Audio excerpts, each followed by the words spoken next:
Good morning, Pulpit Rock Church.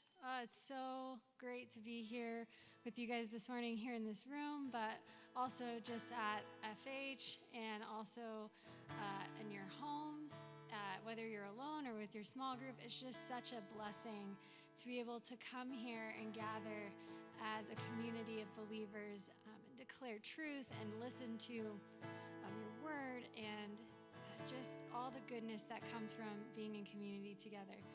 Let's stand together, whether you're here in the room or whether you're at home. Let's all stand and read scripture together. We're going to read Psalm 34. It says, I will bless the Lord at all times. His praise shall continually be in my mouth. My soul makes its boast in the Lord. Let it be humble. Hear and be glad. Oh, magnify the Lord with me, and let us exalt his name together. And let's do that this morning. Let's sing, Yes, I Will Praise You, Jesus.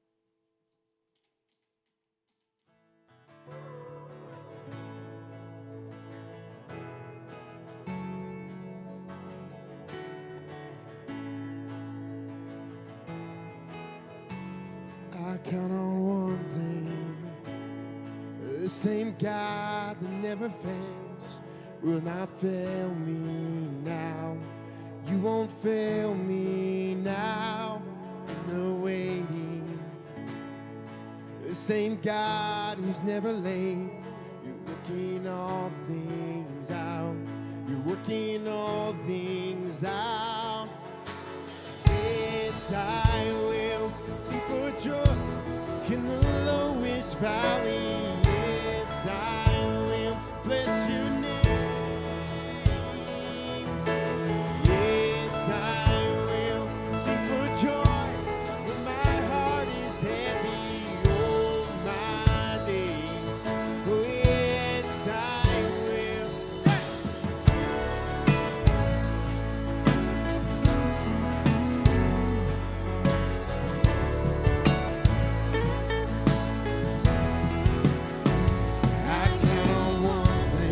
Church, the same God that never fails will not fail me now. He won't fail me now in the waiting. The same God that never late is working all things out. You're working all things out. Yes, I will lift you high in the lowest valley. Yes, I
Come on, church, sing.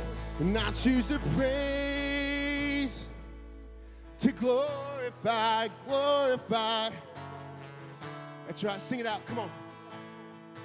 For nothing can stand against, and I choose to.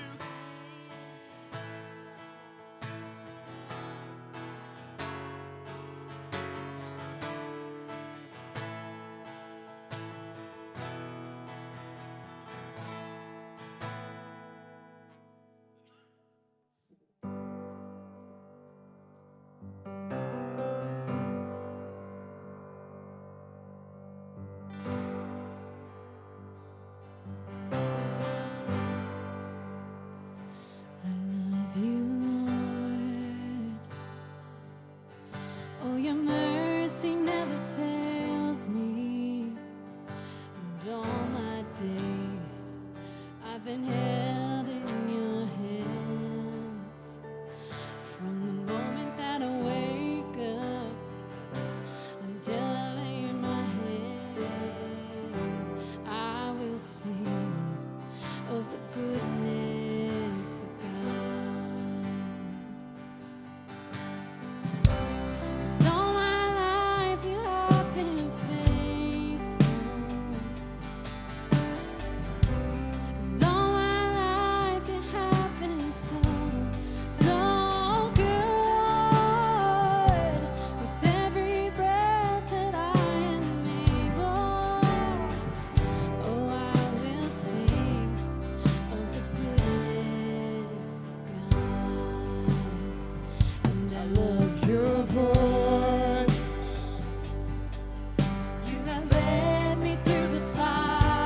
out, church.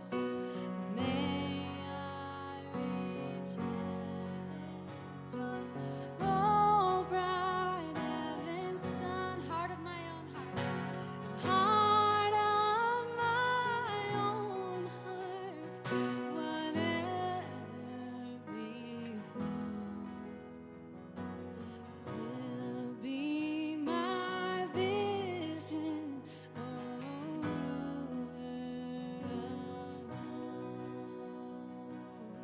Let's sing, oh God. Oh God, be my everything, be my delight, be Jesus my glory, my soul satisfy, you satisfy.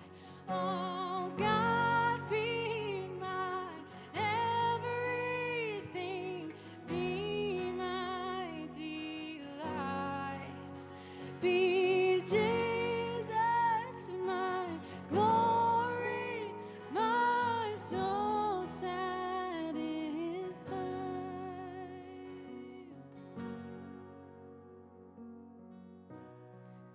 Yes, Jesus, you are the delight. You are the satisfier. You bring satisfaction to our souls when we have the moment to step away and declare truths and hear about your love for us.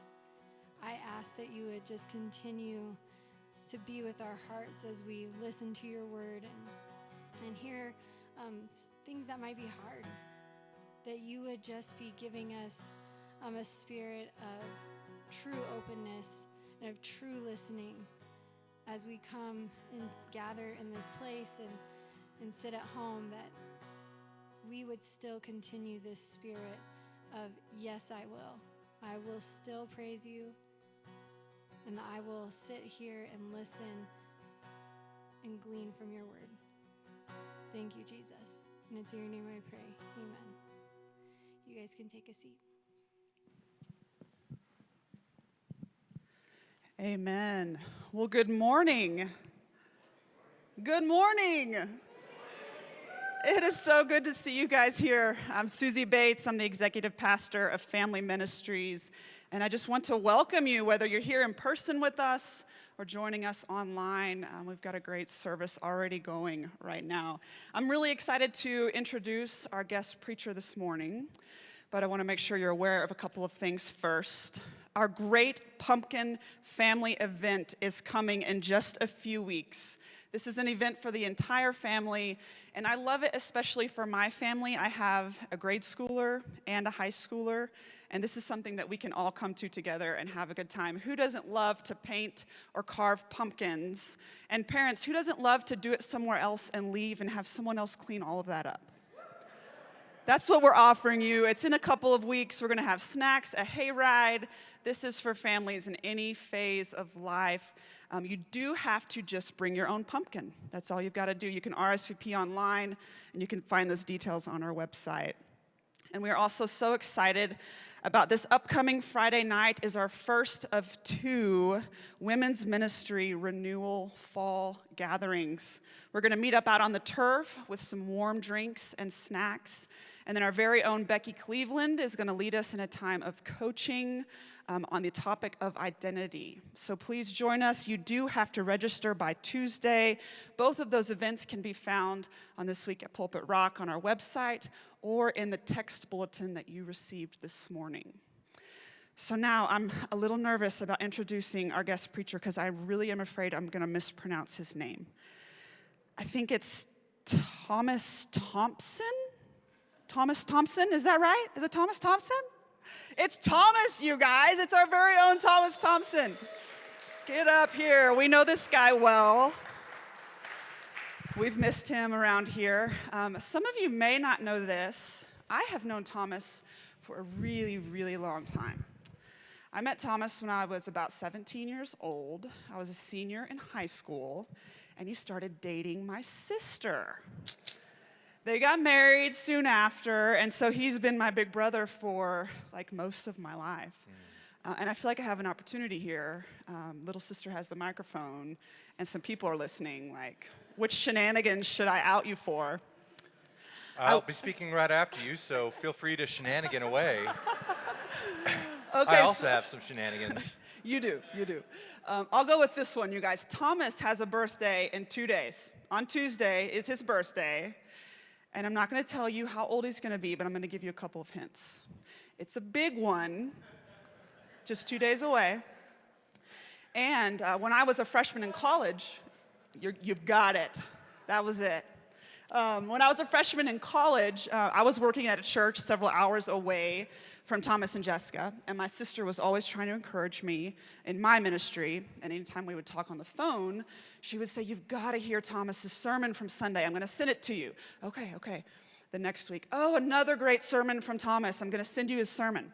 And so this is about how old Thomas is. When my sister would send me his sermons, she would package up a cassette tape in an envelope and mail it to me. And when I got them, I would listen to them on my Walkman. So that's how old Thomas is turning in 2 days. And that's all I'll do. So that's pretty safe. I didn't out you. No, Thomas has been pouring into this place and these people for some time. He was our senior pastor for over a decade, leading us here. He continues to pour into a handful of our staff, leadership coaching some of us. I get to benefit from that, from the organization that Thomas works with now, Lead Self, Lead Others, a coaching and consultation organization.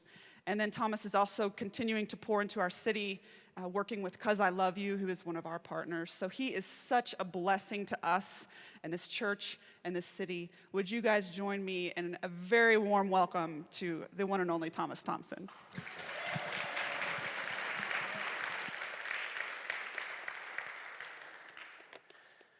As the famous Oklahoma Sooner football coach Barry Switzer used to say, half a hundred. So that's the answer to the question that you're wondering. It's hard to see, but it's 50 is coming up in 2 days for me. Hey, I wanted just to speak a word to you of thanks from our city, from the organization I get to work with, 'Cause I Love You, that you guys are partners with, that gets to lead out in some different city ways. This last City Serve day that we had 2 weeks ago was probably about half the amount of people that we would normally have in an event like this, all the COVID restrictions and what have you, but it might have been the most important City Serve we've ever done.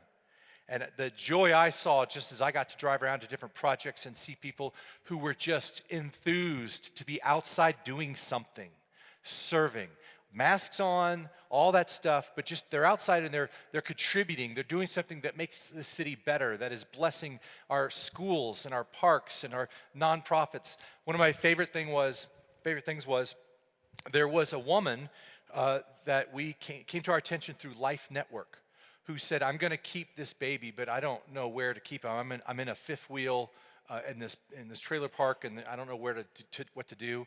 And so we descended a team of church volunteers. Now, by team, I meant 4, because you can only fit 4 people inside this thing safely. And they went in and it was an interior designer, her father who was doing all the work, and then 2 other volunteers. And they went in there and they ripped this thing down to the shreds, to the nubs. They tore all the flooring out.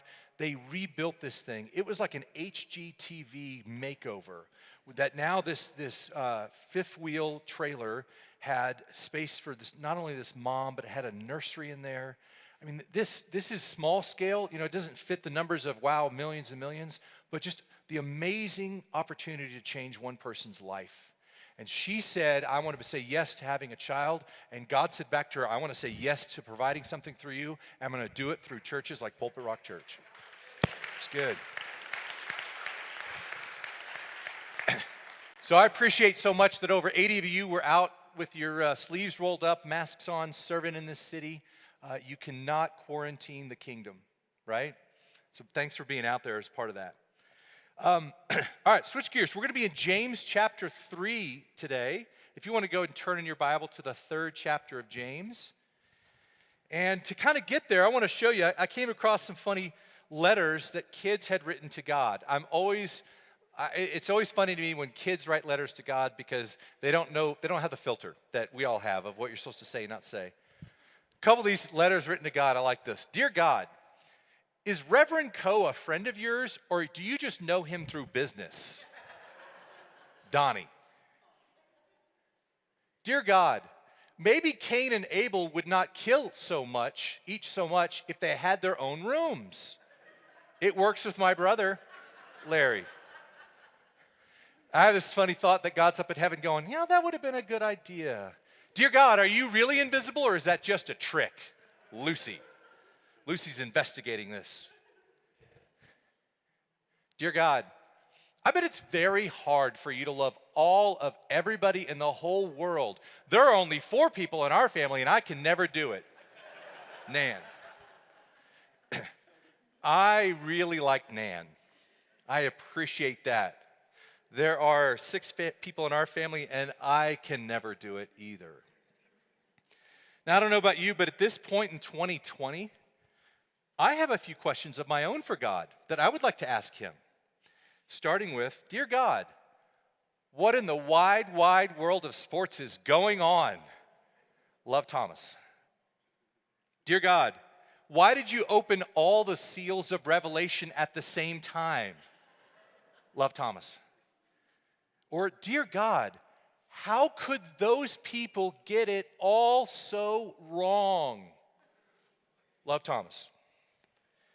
Now, I do turn half 100 in a couple days. And I'll say this, in 5 decades, I cannot recall a more divisive time I've ever seen in my life. We have lost civil dialogue. Everyone is fighting mad. Each day brings a new argument we have to have, a new panic we have to worry about, a new thing we have to cancel. But it's not just out there. It's in here. It's conflict in our lives, in our churches, our communities, our bedrooms, our boardrooms. And I think that with what I'm seeing outside right now, I am realizing that how we handle conflict may be more important than ever. Now, a lot of those questions that I was asking and those kids are asking, we may not get a clear answer from God on this side of the curtain. But there is a question that God does give us a clear answer to. Dear God, what's causing all of this fighting? Love everyone. Today, God's word is actually going to give us a direct answer to that question and also give us some guidance for the conflicts in our life. And I really wanted this morning to be very specific and helpful to us. So it's easy just to think about the conflicts that are happening in our world, but I want to pull that in for a minute. And just for a moment, would you consider a conflict that you're facing right now? Now, it might be something that's been happening online as you've been posting one too many times. It might be something that's happening in your workplace. It might be something that's stirring up as you're teaching in a school and you're trying to navigate some new realities and there's a conflict rising there. It might be a conflict that just started on the drive over to church today, so it's like 7 minutes old. Might be a conflict that's been going on for a while. It might be a big thing in your life. It may just be something that's like, yeah. But would you be willing just to pause and pray this with me this morning? Jesus, would you speak to me this morning about this conflict in my life? Love me. Well, we're going to get at this issue of conflict by jumping into the book of James, the letter that James wrote. James was a first follower of Jesus Christ, and he is writing this letter to other first followers of Jesus Christ to kind of help them flesh out what does it mean to follow Jesus Christ. We've been in this book, in this letter for several weeks now, and there are themes that begin to pop up when you go through a book like this. One theme we're seeing is this. If I want my faith in Jesus to change things around me, I first have to let Jesus change something inside of me. We're all there with that first one, right? I mean, I could give you a list a mile long of the things I want Jesus to change out there. And as I'm pointing all this way, Jesus is saying, yes, but I am trying to do a work in here. This is what I want to change. And today's going to take that same theme, but James is going to now apply it to the issue of conflict. And so what we're going to say is this. If we want to be people who make peace around us, we have to let Jesus deal with some peace inside us. If we want to be people who are making peace around us, and boy, we need you and me as followers of Christ to be these people more than I think at any point in the history of the United States, that we are people who make peace around us. But it doesn't start with us pointing fingers. It starts with us looking in and saying, Jesus, deal with some peace inside of me. So what James is going to show us here, starting in chapter 3, is we're going to find the number one mistake that we make when we get into conflict, and then we're going to get into the source of what's really happening inside us that keeps us from peace. And the good news is this, James doesn't leave us hopeless. He's not going to just identify the problem. He's going to say, and let me give you some hope for that too. So, jump in with me, James chapter 3, verse 13, and the issue of conflict. James begins with a question.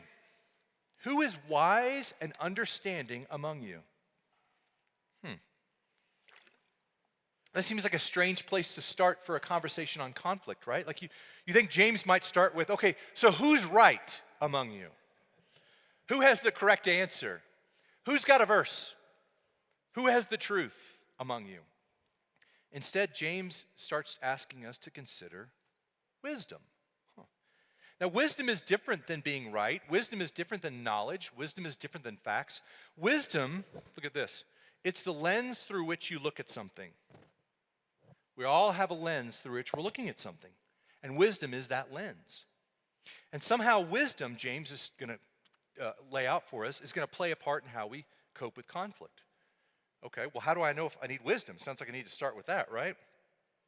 Verse 13, by his good conduct, let him show his works in the meekness of wisdom. Wisdom is connected to good conduct and meekness.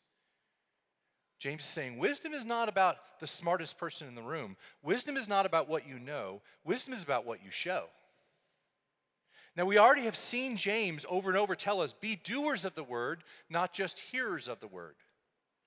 Last week, James said, be doers of the word, not just speakers of the word. Don't just listen, don't just talk, do. And do this, by your good conduct, show your meekness. Earlier this summer at Pulpit Rock, there was a series called Armchair Experts. We invited different people up on the stage. It was like a parade of different wise people to share. Now, they weren't asked to speak just because they were knowledgeable about the Bible or had a lot of insights there. They were invited to share because every one of them shared the good conduct of their lives. Every one of them shared showing their works in the meekness of wisdom. So the reason they're on stage is because we want to hear from people like this. These are wise people. Now, wisdom is key that James is talking about it because what he's about to kind of break it down for us is there's actually, ready, two kinds of wisdom. Two kinds of lenses that you could put on to look at the world. One is going to lead to ruined relationships, and the other one is going to lead to making peace. Let's look at that first one. The first lens of wisdom is in verse 14. But if you have bitter jealousy and selfish ambition in your hearts, do not boast and be false to the truth. This is a wisdom lens that starts with me. What do I want? What do I need? When will I win? I need what I want. We get at that by seeing these phrases, bitter jealousy. Bitter jealousy is where I can't even enjoy your success because I'm just so frustrated that I don't have it. Selfish ambition. This is looking at the conflict through my own self-centered attitudes. How do I win? I want to be first. I want to be recognized. When am I going to get mine? I'm giving and giving and giving. When is it my turn? Bitter jealousy and selfish ambition spring from a heart that thinks that life is all about me. This is a wisdom that is self-focused. It starts with me.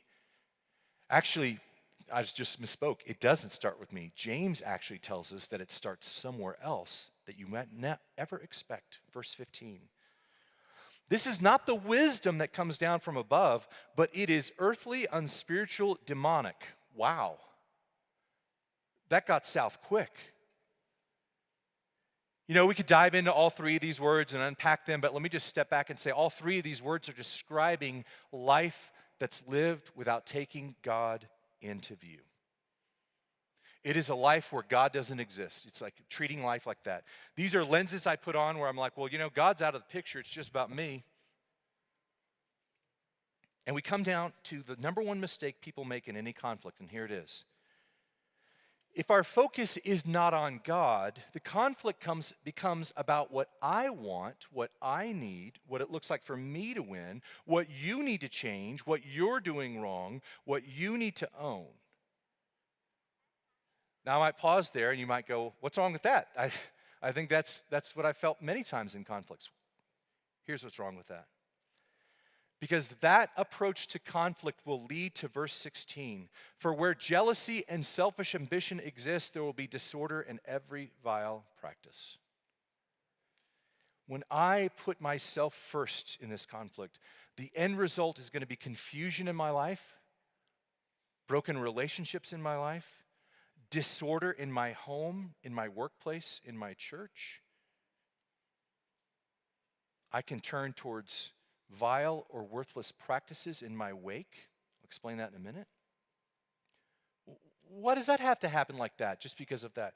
Because when I start with me, there's no way to resolve the conflict unless you come my way. Everyone else has to admit wrong.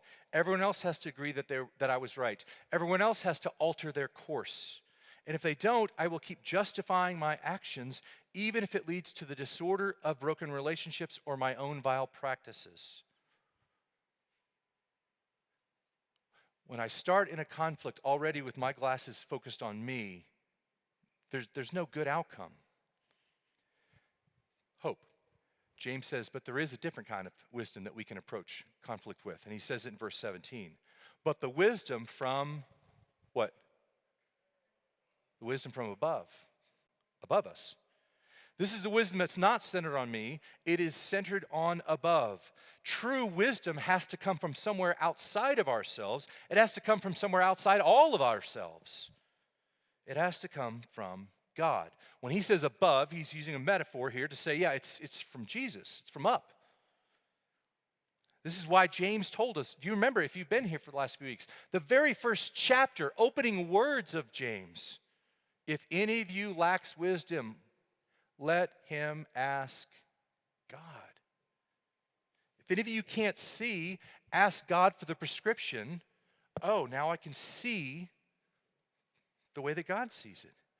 When we are focused on ourselves, it's so easy to have the wrong lens. But when we shift and we say, wait a minute, what does God see here? Something happens to us. Verse 17.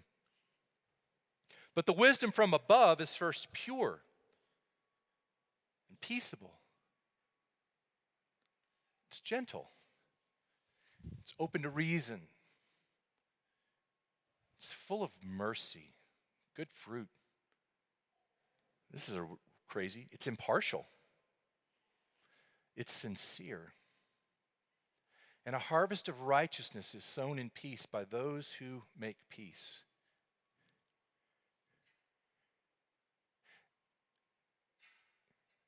Think about for a moment the conflict that you're wrestling with, and let me just acknowledge up front, you're right. You're the right person in it. The other person's wrong. You're right. You're missing something. There's something hurting. There's something that you need. There's something that's not happening. I'll acknowledge that. But is this how you feel right now as you think about that conflict?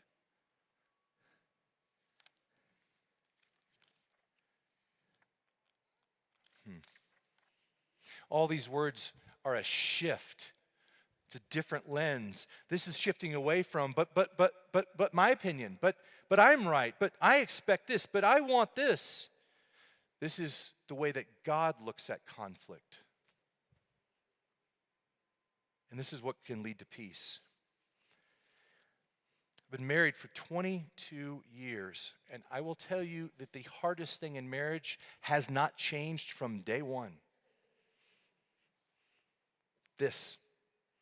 It's the hardest hurdle for me to clear. So Jessica and I will get into a disagreement, and I get hurt or wounded because she did something. And I'm so present in this pain that I'm like, but she's not meeting this, she's not meeting that. And my natural response is to self-protect or rationalize behavior. Well, she's not, whatever. And it is an immense act of faith to set aside myself for a moment and say, okay, this thing is real, and it hurts, and I'm going to set it down, and I'm going to walk over here, and I'm going to be this person, Jesus, with all the power that I hope you can give me to her right now, and focus on her, and here's the act of faith, and I trust that you care about that too. And we'll come back to that, right? So I can see and focus and care for her and have her hurts healed and her needs met, and then know and hope and pray that there comes a time that, well, can we now do my thing, Jesus? It's hard. It's hard to be there because I know it's not that I want to win that argument. I just want to make sure that someone's going to care about this. And there is something selfish about that, and there's something human about that. And this is why I've come to believe that the number one mistake we make in conflict is self-focus. When I can't stop thinking about what I need and how I need to be helped and healed long enough to actually engage in the impartialness of James's call to wisdom.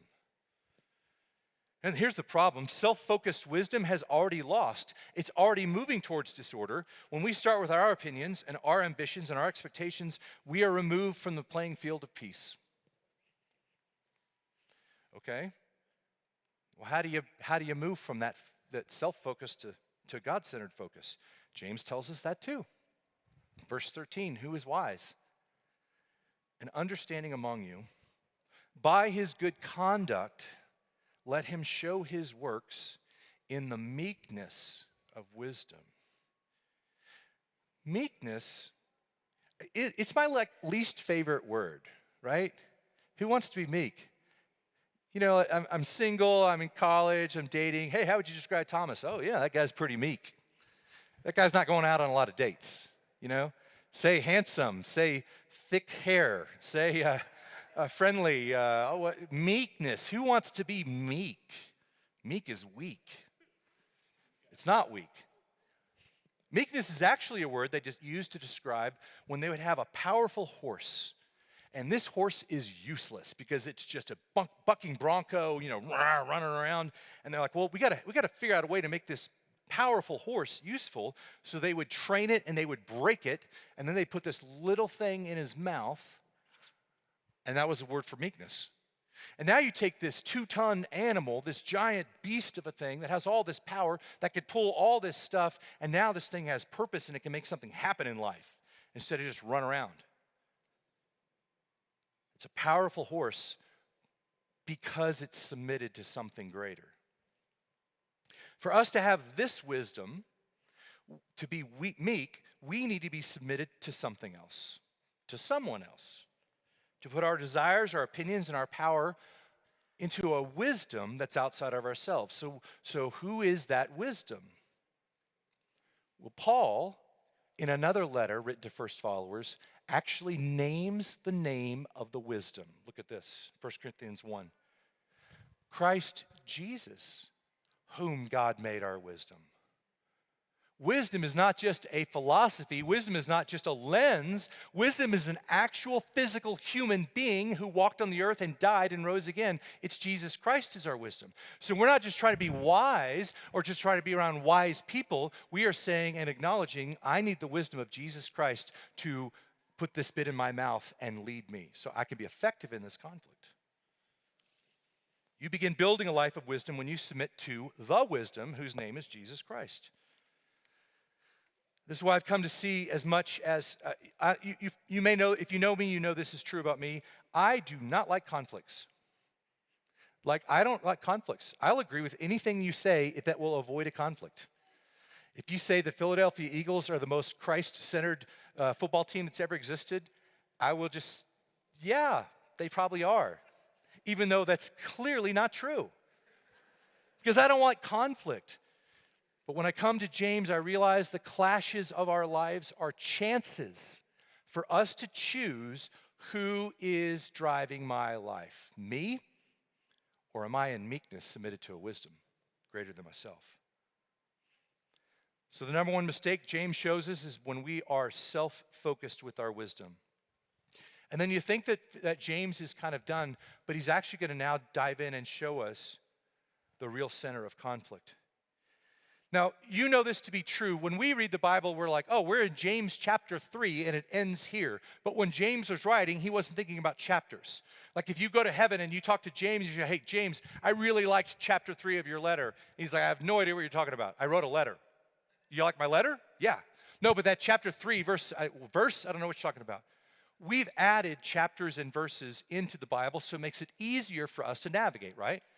When I said earlier, hey, turn to James chapter 3, I could have just said, turn to the letter of James and keep reading until you get to this point. Or to save us some time, I could just say, turn to chapter 3, verse 13. So we added those later. Point being, James isn't done talking about wisdom and conflict. So we don't see a break where he went away for a couple days. He is still writing in verse 1 of chapter 4. What causes quarrels?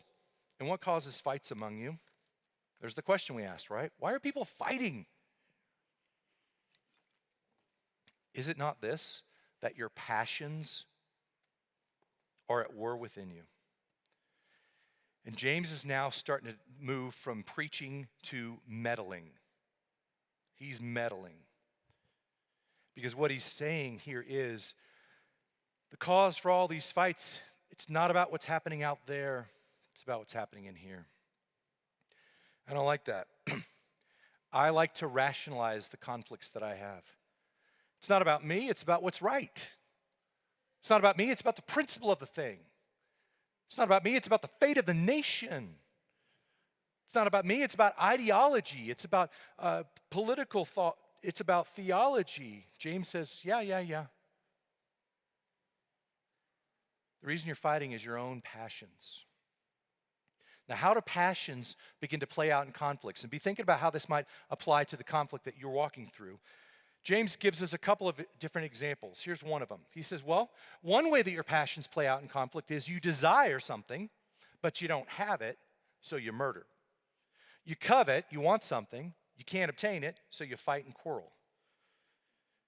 So one way passion plays out in conflict is, I'm in a relationship with you, I want something from you, you're not giving it to me, and so I fight and I quarrel, and then, wow, it got dark quick. I murder you. We can all relax because we're all like, well, we're not murdering people, so at least we're not that bad. But do you remember that Jesus himself in the Sermon on the Mount used the word murder?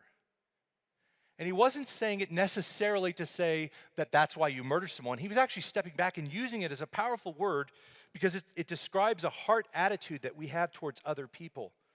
James is shocking us with this word. And he's saying when you don't get what you want, this hatred is in your heart. I'll be honest in 2020. There have been a few times this last year that I have hoped for bad to befall people I was disagreeing with. Isn't that horrible? What a horrible Christ follower I must be. I've seen people and I was like, you know what? I just wish this would happen. And I would never physically go and do something like that, but I just kind of wished that fate would land on them that way and then they would see that I was right. James would say to me, I'm not surprised, Thomas. I told you it was in there. So sometimes I want what you have and I don't have. But then, listen to this. James is about to go super deep. Sometimes it's about what you want that they have, but sometimes, verse 2, you do not have because you do not ask. Or you ask and you don't receive because you're asking wrongly to spend it on your passions. So now it's not just that I want something from you that you won't give me, but you know what? What I really want is from God, and he's not showing up. Part of the problem of conflict is that we look to others and to the world to provide what only God can offer. We desire, we do not have, but instead of talking to God, asking Him, our selfish pride just leads us to fight and quarrel. And if we don't get what we want from God, sometimes we may just head out into the world ourselves to spend it on our passions. The word passions is an interesting word. The English word we have from that is a word called hedonism. Are you familiar with the term hedonism? Hedonism is living for my own pleasure at all costs. Now, let me encourage you with something that I know this church believes. This church believes 1 Timothy 6:17 that says that God has provided us with all things to richly enjoy. I believe we are to live a life of enjoyment, to have a glass of wine or a nice meal or to enjoy a sunset or to swim in the water or to play with grandkids or to serve someone and see their lives. All this stuff is God said, yeah, I gave it all to you. Enjoy it, enjoy it, enjoy it. But when we begin to put our pleasure in an unhealthy place in our life, when we begin to be driven by it, when it becomes the spending drive of our life, we could pursue the wrong things. I had a heartbreaking conversation with a man a few months ago who was sharing with me how he ended up having an affair. His marriage was in a place where, and hearing his side of the story, he was not getting from her what he wanted. And he said, Thomas, I was praying and praying and praying, and God wasn't giving me what I wanted. And he ended up in the arms of another woman. And he said, Thomas, this is the craziest part. It was like I was sitting in a 5-star restaurant with my wife, and I decided to get up and go out into the alley and lift up the garbage can and eat the trash. He said, I had this legitimate need. It was a legitimate need to connect and relate with my wife, and yet I went outside and found it in an illegitimate way. That's what James is talking about. You won't give it to me. He won't give it to me. I'll go get it myself. When we go outside God's ways to get what we want, we end up eating the trash. And I'll be the first to raise my hand and say, we've all eaten the trash. I've eaten trash. Because you didn't do it and he didn't do it. Well, so what do we do then? Thomas, because I might be in that situation. They're not giving it to me. God's not giving it to me. What should I do? Let me come back to that in a second, but I just want you to see this. The end result of in a conflict, when your focus is on yourself and how you're going to win or get what you want, is this. Self-focus always results in conflict. Always. It's conflict within me. James says your passions are at war within you. You're fighting. It's conflict with others. It causes quarrels and fights among you. And it's conflict with God. James says, God may reject your prayers. You ask and you do not receive. So what do I do? I can't get my need met there. God's not meeting it. I don't want to go eat the garbage. My hands are tied. Let me say this. I will say this based on 30 years of trying to follow him. I have no idea why God does or does not answer certain prayers. I don't know. Anyone who does is lying. Don't follow him. James does give us two things to consider, though, that might help us clue in these. He says, you do not have because you do not ask. One question to consider in an ongoing unanswered prayer for a deep need in your life is, are you actually asking God? Someone might say, yeah, I've been asking God for years about this. Really? Tell me about that. Have you actually said, I actually have taken this to God and I'm praying this to him. I'm asking him. So James just says, maybe the reason you don't have something is you're really not engaged in a conversation with Jesus Christ. Or secondly, you ask and don't receive because you ask wrongly to spend it on your passions. This is a good soul check. Is what I'm asking for aligned with God? Are my passions aligned with him? If we want to be people who make peace around us, we have to let Jesus deal with some peace inside of us. And this is so hard in conflict because I would like to make the problem about you, your point of view, your political party, your behaviors. You're the ones that need to change. I'm talking to y'all. Y'all need to change. And James says, no, Thomas, let's go back to the peace inside you that Jesus wants to fix. I don't know how Jesus will answer prayers. I don't know how he deals with that peace inside of us. Maybe he changes another person's heart. Maybe he shows you that what you wanted wasn't as important as you thought. Maybe he might give you a different perspective. Maybe he might supernaturally meet a need. Or maybe, and this is the unpleasant answer, Jesus is doing something in your life bigger than that need. He's not changing the thing around you because he is working his best to change what's inside you. Let me close with this. With the organization I work with, I had the honor of hearing John Perkins. If you know that name, this is a 90-year-old man who is one of the pioneers of the civil rights movement. For 65 years, he has been fighting the good fight towards reconciliation and restoration. And we got a chance to interview him. Amazing. In this interview, I had my pen out because I was ready to just write down as many nuggets of truth as I could. I thought he's going to give us strategies. He's going to tell us what works. He's going to tell us how we can bring healing to our city. Go, go, go. What I got instead was a man who wept through the entire interview at his own heart, his own pride, his own hatred of others. We finally got to a point where we said, hey, Dr. Perkins, what can heal the racial division in our land? And he said this: brokenness leads to reconciliation. And he explained that brokenness is the opposite of pride. And brokenness is what allows us to see past the rights and the wrongs and the facts and the figures, to see and enter into our brother's pain. Brokenness. It's the same thing James is saying. It's within you. Now, I don't know about you, but I just have a suspicion that the next few weeks of my life could lend me to getting angrier and angrier and angrier.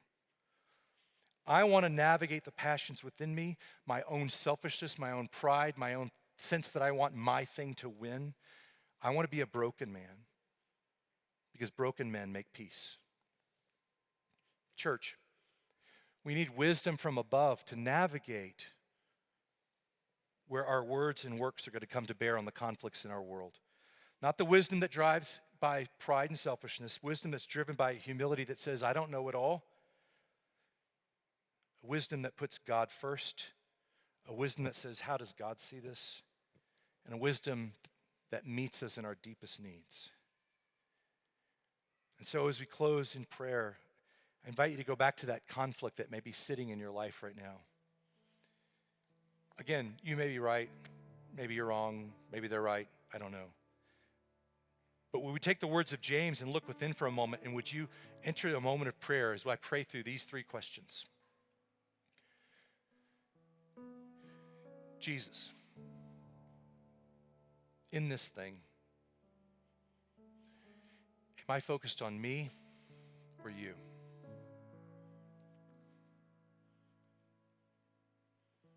Am I looking to you to meet my need?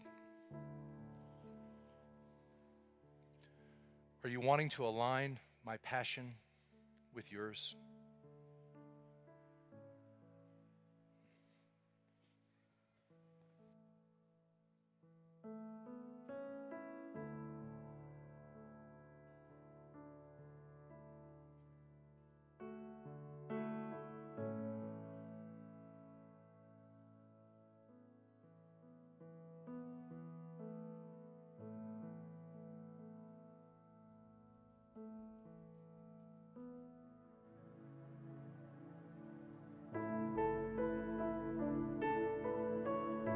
Would you stand with this, church? I'm going to teach you a new song.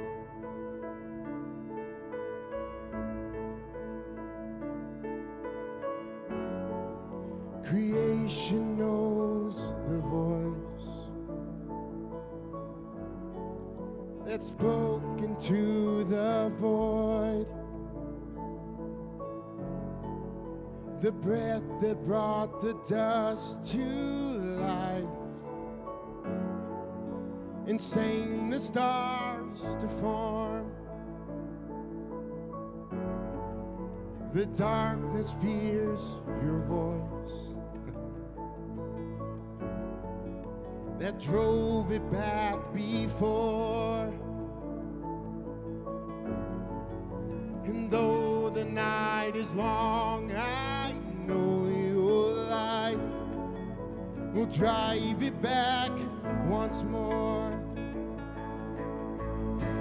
One word from you, things change on your authority. Your word, it's true. Things change on your authority. Oh, we declare my fight is not my own. Its end is in your hands.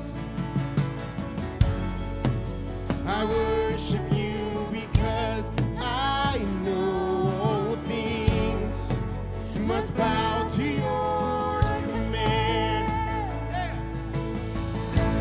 One word, come on, from you, things change on your authority. Your word, it's true. Things change on your authority. One word from you. Things change on your authority. Your word is true. Things change on your authority. Will heaven not prevail and strongholds not be moved? Will spirits not be silenced and cower at his roar? For if my God is for me, then what have I to fear? And I will not deny him the glory that is his. Come on, church. Will heaven not prevail? Strongholds not be moved? Spirits not be silenced and cower at his roar? For if my God is for me, then what have I to fear? And I will not deny him the glory that is his. And heaven will prevail, strongholds will be moved, spirits will be silenced, cower at his roar. My God is for me, so what have I to fear? Nothing will deny him the glory that is his.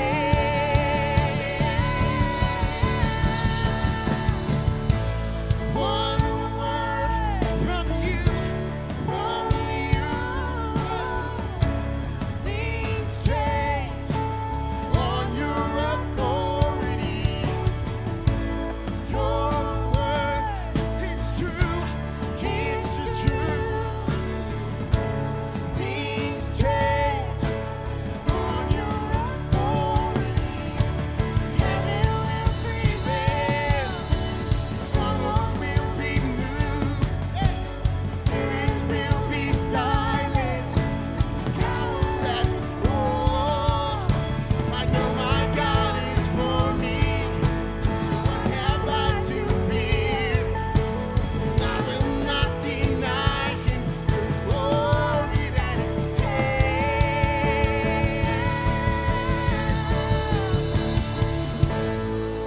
Come on, church, give him praise.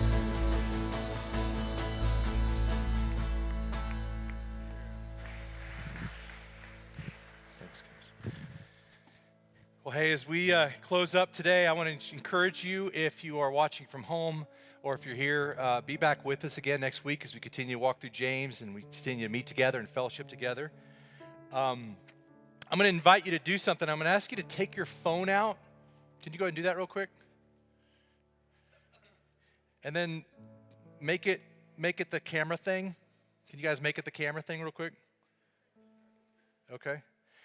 You can. I'm gonna give you something. You can disregard the whole sermon I just preached. Okay. Take a picture of this. That's the summary sentence right there. And the reason I'm asking you to take a picture of this is because you're going to need to pull that out this week and look at it.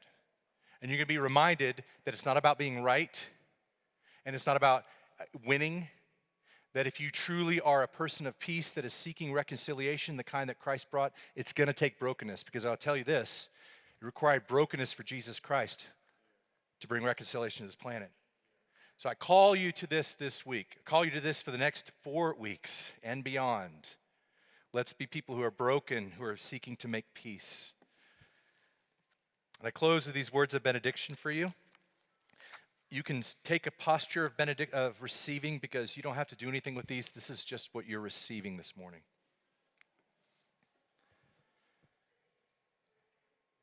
The Lord bless you and keep you. Make his face to shine upon you. Be gracious to you.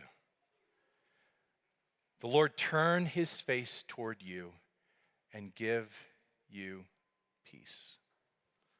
Go with God.